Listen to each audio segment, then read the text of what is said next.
On September 7th, rap's controversial bad boy, Tupac Shakur, was gunned down in Las Vegas. Since then, police have uncovered very little information. Even Tupac's closest friends and associates at the scene of the crime say they don't know anything. Well, our correspondent, Lena Nozizwe, has gotten inside the investigation.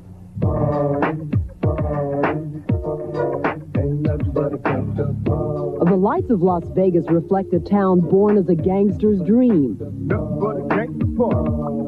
Now it holds the secret of a gangster rapper's death. So now I got a full wave floating in my black bean, trying to do a show a day. They wonder how I live with my time. As a performer, Tupac Shakur often lived out the fears of his life in the fiction of his videos. All right, call him and tell him that the patient's DOA. He's gone. Including his last one, where he goes to heaven after being shot. I can't even lie, cause I ain't laughing at you. You trying hard to maintain, go ahead, cause I ain't mad at you. An eerie prelude to the real-life violence that was played out on the streets of Las Vegas September 7th. On this night, Tupac was staying at the exotic Luxor Hotel for the boxing match featuring Mike Tyson at the MGM Grand. Tupac and Suge Knight, president of Death Row Records, visit with fans. Note Tupac's gold medallion. It's not only eye-catching, but sources say it may be a clue to his murder. But Tupac got into a fight of his own as he was leaving the MGM Grand.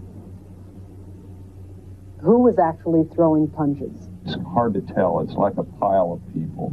In this never-before-seen surveillance video, moments after the brawl, an agitated Tupac and Knight race out of the casino. Their quick exit attracts a larger and larger crowd.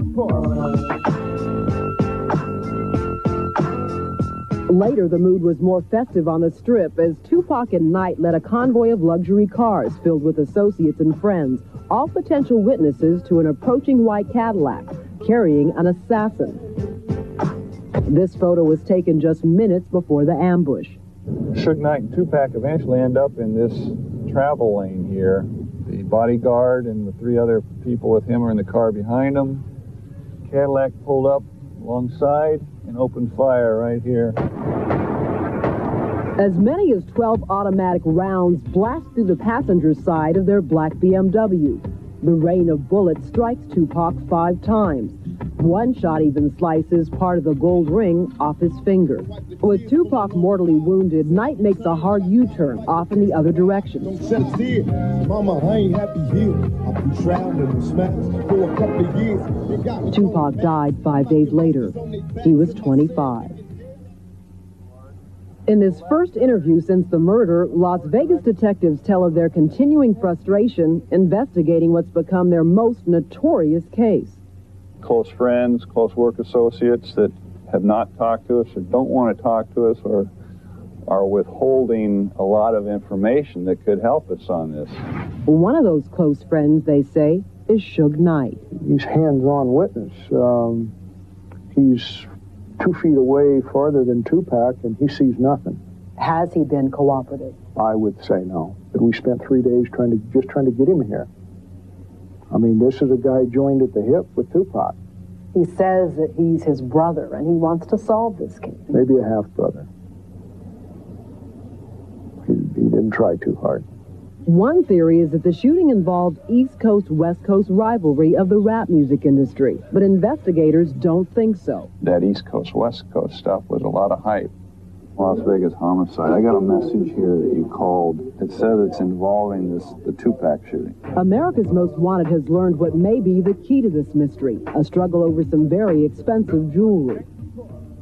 Sources say what triggered the fight in the hotel lobby can be traced to an earlier incident that happened here at the Lakewood Mall near Los Angeles.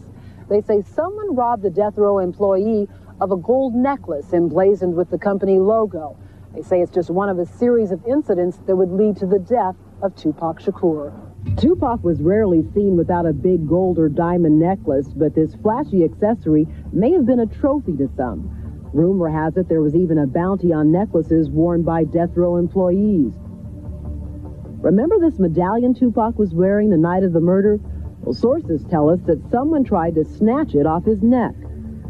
We're told Tupac spotted the man who tried to rob him. That's the reason for the scuffle, and perhaps the murder.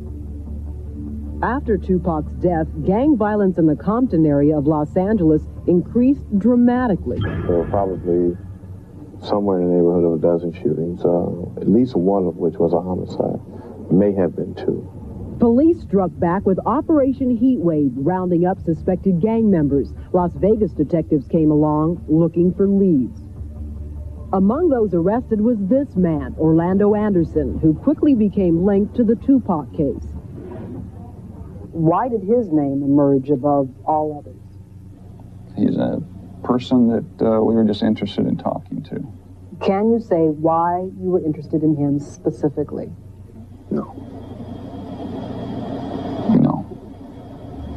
But America's Most Wanted had since learned that Orlando Anderson was, in fact, the man who tried to grab Tupac's necklace the night he was murdered, placing him squarely in the middle of the controversy.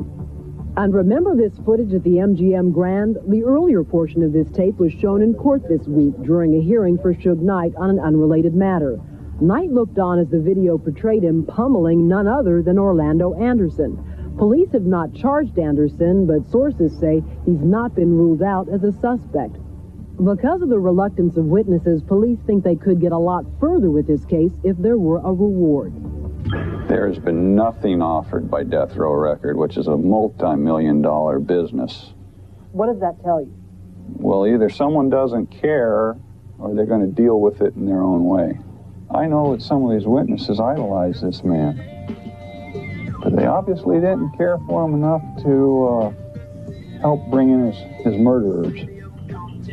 And it's a pretty sad state of affairs. Lena's joining us now right here in the crime center.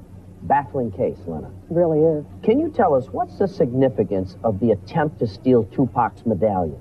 Well, the way it's been explained to me, it's not so much that it was an expensive medallion, and it was. It was huge, gold, big chain, but it was to try and get it while Tupac's standing there with his bodyguard in a very public place. That's humiliation. That's diss. And the way it's been explained to me, that's the problem. Challenge, almost. Very much so.